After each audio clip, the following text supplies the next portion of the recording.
Terus akhirnya singkat cerita waktu itu saya sholat tahajud.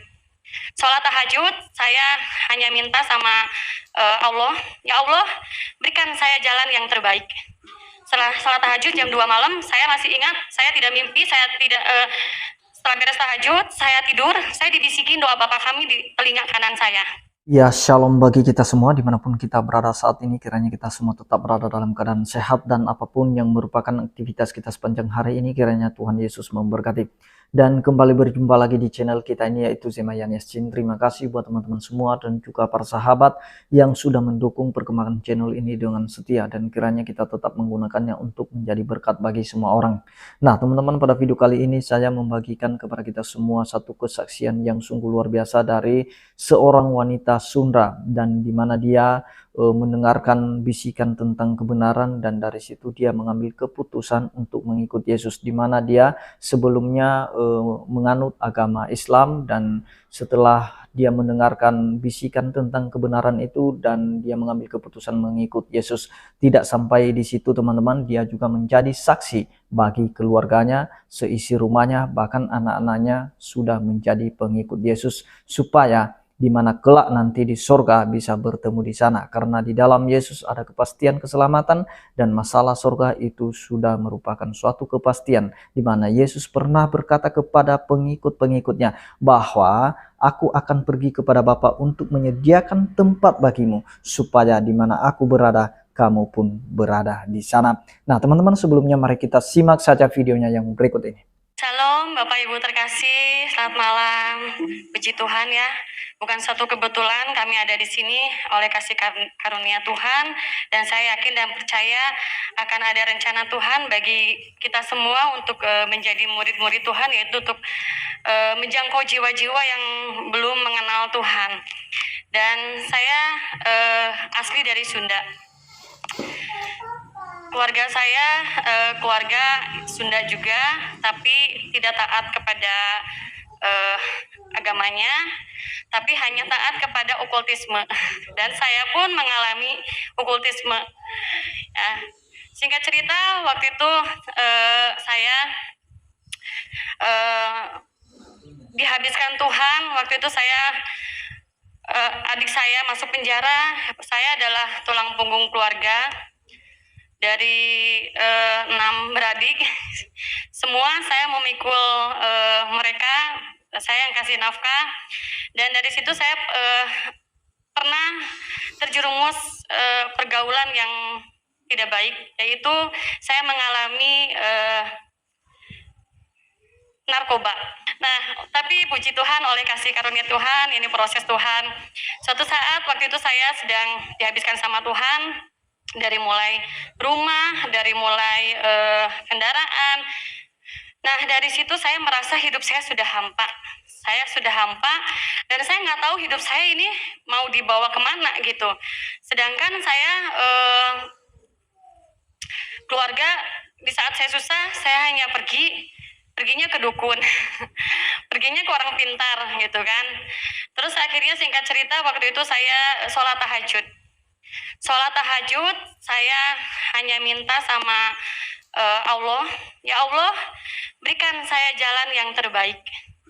Setelah sholat tahajud jam 2 malam, saya masih ingat, saya tidak mimpi, saya tidak setelah beres tahajud, saya tidur, saya dibisikin doa Bapa kami di telinga kanan saya. Saya yakin dan percaya memang saya sudah dipilih di dalam kandungan oleh Tuhan Yesus. Mungkin saya harus mengalami proses-proses sehingga saya bisa menjadi jalan menterang, bisa menjangkau jiwa-jiwa yang saya bisa menjadi berkat.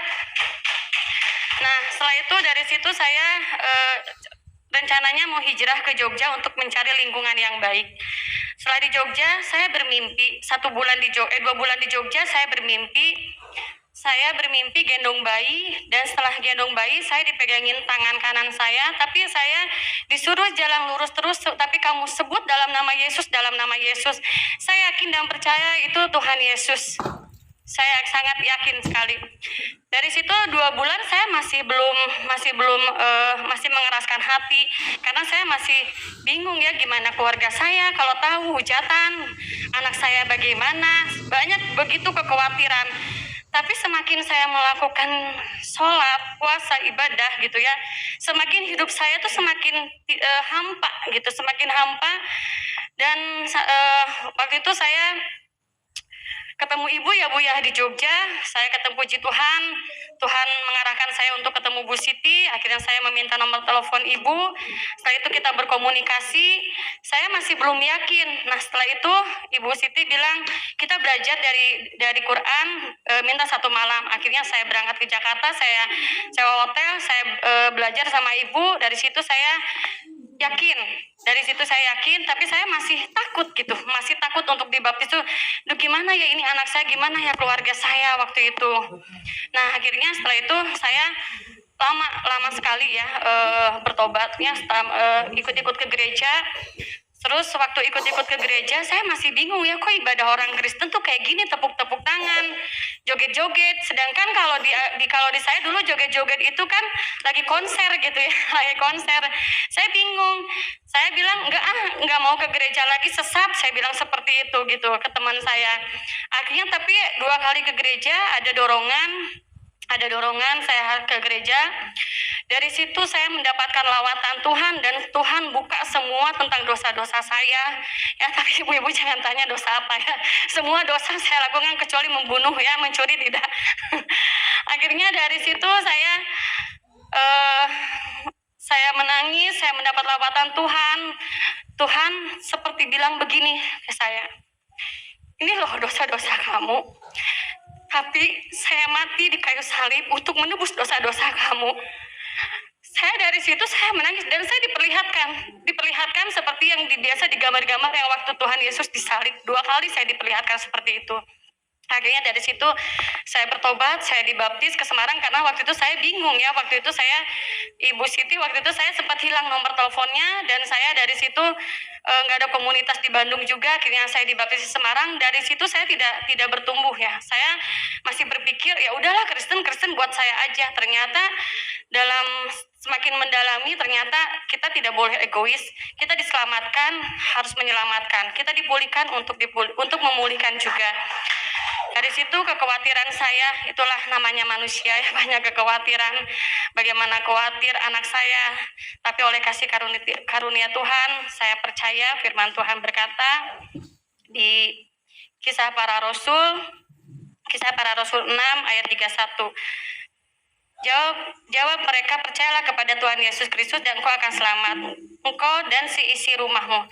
Saya yakin dan percaya dengan firman ini, 1 orang bertobat, seisi rumah diselamatkan. Dan puji Tuhan, sekarang anak saya dua-duanya sudah dibaptis. Dan saya pergumulan saya ingin keluarga saya, ibu saya, adik-adik saya ya diselamatkan, karena saya pengen nanti di surga nanti ketemu dengan mereka. Karena saya merasa setelah mengenal Tuhan Yesus, saya dibentuk Tuhan, diproses Tuhan, tapi sekarang saya sadar ternyata inilah rencana Tuhan supaya saya menjadi perempuan yang rendah hati, sabar, tidak gampang emosi. Nah, singkat cerita, begitu banyak hinaan, hujatan dari keluarga saya, hinaan. Dibilang murtad lah, dibilang kafir, dibilang sesat, dibilang kalau kamu masuk Kristen kamu bakal hancur hidupnya. Tapi oleh kasih karunia Tuhan, puji Tuhan, anak-anak saya sehat, anak saya bisa menyekolahkan anak-anak. Ya, harapan ke depan saya ingin menjadi garam dan terang bagi semua bangsa, dan saya ingin Tuhan terus pakai saya untuk menjangkau jiwa-jiwa. Dan saya sadar bahwa harta yang paling terindah adalah kita diselamatkan oleh Tuhan. Itu karena hidup kita bukan hanya di dunia saja, tapi hidup kita dikekal. Ya, puji Tuhan, mungkin itu kesaksian saya. Terima kasih. Jadi itu dia videonya teman-teman, kita sudah mendengarkan apa yang disaksikan oleh seorang wanita Sundra ini.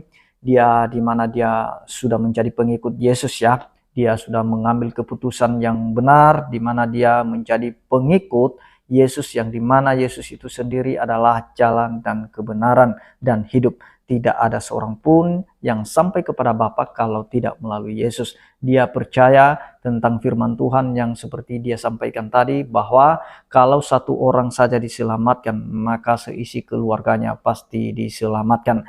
Nah teman-teman, ini luar biasa ya, dimana sekarang masalah kebenaran itu tidak bisa disembunyikan lagi, tidak bisa ditutupi lagi, dimana sekarang sudah bisa diakses dimanapun di media sosial, baik itu di internet. Masalah kebenaran itu sudah bisa diakses, khususnya ayat-ayat Alkitab yang menjamin tentang keselamatan, yang dimana tertulis di dalamnya tentang keselamatan, tentang cara Allah, tentang cara Tuhan, bagaimana dia mengampuni dosa manusia melalui pengorbanan Yesus Kristus. Dan itu tidak bisa dibendung sekarang di zaman teknologi ini.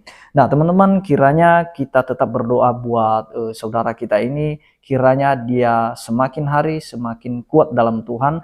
Proses apapun yang dia alami mungkin secara manusia tidak gampang ya, dari agama Islam kemudian masuk Kristen, tentu saja ada hal-hal dan ada tekanan-tekanan dari orang-orang yang mungkin dia kenal, saudara-saudara seimannya sebelumnya, bahkan keluarga-keluarga besarnya. Karena kita tahu bahwa itu tidak gampang mengambil keputusan untuk mengikut Yesus. Dan kita percaya bahwa seperti apa yang disampaikan oleh Yesus, ketika kita mengikut Dia, pasti akan banyak cobaan, akan banyak penderitaan, bahkan kita bisa dikucilkan. Tetapi kita tetap memiliki iman yang kuat untuk mengikut Yesus. Kata firman Tuhan, barang siapa yang bertahan sampai pada kesudahannya, dia akan diselamatkan. Dan kiranya juga ini memicu semangat kita orang-orang percaya untuk memberitakan kebenaran itu, kabar baik itu, yaitu tentang penebusan Kristus untuk menebus manusia dari hukuman dosa. Itu yang kita beritakan, nama Yesus itu. Kenapa kita beritakan nama Yesus itu? Karena di dalam namanya ada berita pengampunan dosa. Dan itu yang perlu kita sampaikan kepada dunia, bahkan kata firman Tuhan, sampai ke ujung bumi. Kita harus memberitakan nama itu, karena nama itu menyelamatkan. Karena kalau usaha manusia sendiri untuk menyelamatkan diri sendiri, tentu saja tidak bisa. Dan kita percaya bahwa cara manusia selalu gagal. Tetapi ada satu hal yang tidak pernah gagal, yaitu caranya Tuhan untuk menyelamatkan manusia melalui pengorbanan Yesus Kristus. Demikian yang saya sampaikan teman-teman, kiranya Tuhan Yesus memberkati kita semua. Shalom.